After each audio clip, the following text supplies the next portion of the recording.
pass around the signature form. Not that I'm starting with one or another, but there's 3 bills out there right now. Each has a little bit of personality to them, and so we're going to kind of talk about each one on an individual basis and wrap it up encompassing this whole. The first one that we're going to do is H.R. 1831. What I have here is the signature form. The signature form is going to look almost identical for each of them that we have out there. H.R. 1831, I'll go ahead and pass this around.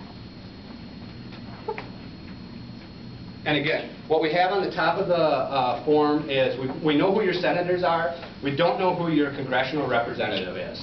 It's basically it's based off on where you live, where your voting address is. So we've left that space blank. Once you give us your voting address, we'll plug it in the system. We'll see who your representative is. We'll fill that in there. Same thing with your state senator and state assembly person, because there's 99 assembly reps and 33 senators in Wisconsin. Not everybody knows who their senator or assembly rep is, so if you know it, great, fill it in for us, saves us the time of looking it up. If you don't, you can leave those top parts blank and we'll put your address in there. We'll find out who your legislators are, and then we'll deliver those to them. The people who are generally your supporters, we just fax the letter down to them. The people who are opposition, we try to hand deliver the letter and speak to the legislator along the way. So, H.R. 1831. H.R. 1831, excuse me, is called the Support Industrial Hemp Farming Act of 2011. That's the name that we give it in the street here. This is Support the Industrial Hemp Farming Act of 2011, H.R. 1831. What happened is there was a Republican, Ron Paul, and he had a coalition of 25 co-sponsors that were seeking to allow commercial farming of industrial hemp again in the United States. The House Bill 1831, again the Industrial Hemp Farming Act of 2011, would exclude low-potency varieties of marijuana from federal prohibition. If the measure was approved, it's going to grant state legislator the authority to license and regulate the commercial production of hemp as an industrial and agricultural commodity. There's actually several states already that have a law like this, including North Dakota, excuse me, Montana, and Vermont. They've all enacted regulations to allow the cultivation of hemp under their individual state laws. However, none of these individual state laws can be implemented without federal approval. That's a delay right now. The feds are basically holding the approval of this. So, what this has done, the passage of 1831, would basically remove that existing federal barrier and allow states that wish to basically regulate the commercial production of this crop to do so. There was a quick quote that came out about this. It was, the bill was introduced shortly after the 2nd annual Hemp History Week, so there was a lot of publicity about hemp in general, and then the introduction of this bill. So it's been pretty favorable. According to the 2010 Congressional Resource Service report, which is kind of what the legislators use to make decisions about stuff, they have a report. Approximately 30 countries, including Europe, Asia, North and South America, currently permit their farmers to grow hemp, but the United States does not. We're actually we're the only developed nation that does not cultivate hemp domestically. You know, we import all of our hemp. As a result of that, U.S. companies have not been able to specialize in hemp and goods and have no choice but to import that industrial hemp. These added production costs are actually driving the price up for us as a consumer, so that's part of the reason why hemp goods haven't caught on, is because some of the production costs it's too expensive. The imports of it are too expensive, making it not as feasible to use here. Businesses are still in the profit and loss. So, I guess I'm confused.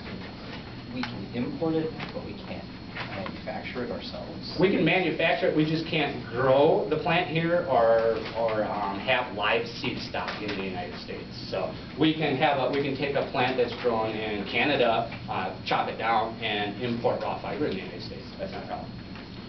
Yeah, the previous versions of the Industrial Hemp Act that were introduced unfortunately failed to receive the public hearing or committee vote.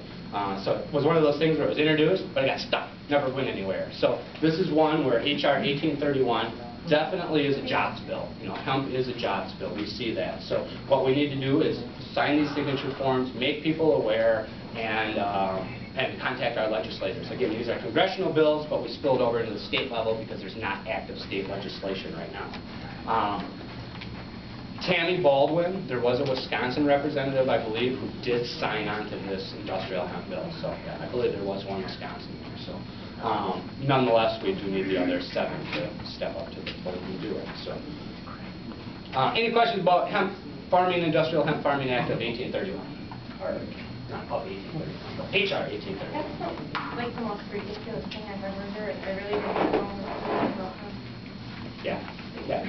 It's like I said, it is really, it seems counterproductive to have an existing hemp business in the United States in the hundreds of $millions, with consumer goods, those types of things, but yet the raw material for that cannot be produced here in the United States. It's wrong. I mean, it's just wrong. I think it goes against common sense. Yeah, true. I mean, now, on the political end of it, we hear battles from all ends of it. We say, as a state, if we're not buying our coal on futures, we're not getting the bargain, and we can't move away from coal today because we're still buying on futures, that we can't start moving to green energies and those types of things because we need coal production, or we need coal consumption up there so that we can get the low price per unit and buy them on futures, So it's going to take that mindset, that change in mindset, that the small steps that we take today are going to ensure that several generations from now, they're going to be okay. That's not the mindset our legislators have. First of all, they're dealing with a budget crisis that they don't know what to do, where to turn, who to cut, when to cut, what, So in times of plenty, these should have been maybe the times that we're talking about it. Hey, we have a surplus. Is there something else that we can do, In times of turmoil, we tend to make irrational decisions, But this is one decision that we think is pretty rational. If you look at the facts about it, if you look at what industrial hemp can do, it's a non-drug species. Shouldn't even be in the Controlled Substance Act. If our legislator is not supporting this, or if our legislator is not talking about this, we consider them suspect. We call them riding the drug war gravy train. And that's what we ask people continuously, is we say, when you're talking to somebody in the street, when you're talking to a politician, when you're talking to a lobbyist, figure out where their paycheck comes from. Ask them where their paycheck comes from. If their paycheck is coming from the drug war gravy train, whatever they say, whatever's coming out of their mouth is suspect because their income relies on it. And that goes down to the people who are making food for the prisons, to the people who are making the pillows, doing the laundry for the prisons. All of these types of things are part of that drug war gravy train. If our politician is up there saying, it's much more easier for me to protect your children from the war on drugs by the status quo, well, I don't know. I think he's lying. I really do. I really do. Right. And if our legislators aren't talking about this as a solution, if they're not talking about this as a solution, if they're not at least exploring this as an option, I think all options are on the table right now in these turbulent times that we're in. If they're not talking about it, they're not doing their job. They're not listening to their constituents, and they're not looking at every option on the table. Industrial hemp is a viable solution for many of the problems that we face today.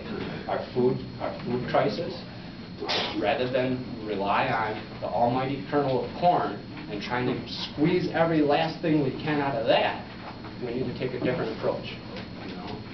So and I think hemp has those solutions. Hemp has available qualities for food, has available qualities for fiber. It certainly can make fuel. The one thing that I try to leave people with industrial hemp is I say, every time you squeeze your trigger at the gas pump, think $1 a gallon hemp gas, $1 a gallon hemp gas without subsidies. That's what we're thinking. Every time I pump gas in my car, I just cry. Yes. So if we had an alternative, we would have an alternative, but we don't have an alternative.